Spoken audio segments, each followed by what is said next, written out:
Tetlapaloles de noche cal techtlachilian, techmahuisoan, techtlacaquilian, mamá, tlapoctoca ese güey tamali, patlach.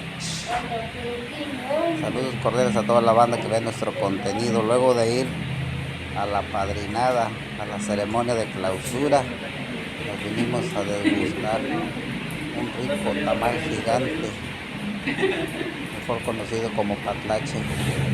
Tuvimos al ahijado Christopher muy contento, a los dos chilos que ya tienen muchísima hambre, y el abuelito que lo está partiendo. En breves instantes vamos a probar el patlache. Nos cuenta la mamá de nuestro amigo Chris, está relleno con pollo casero, pollo que creció con pura masita, con puras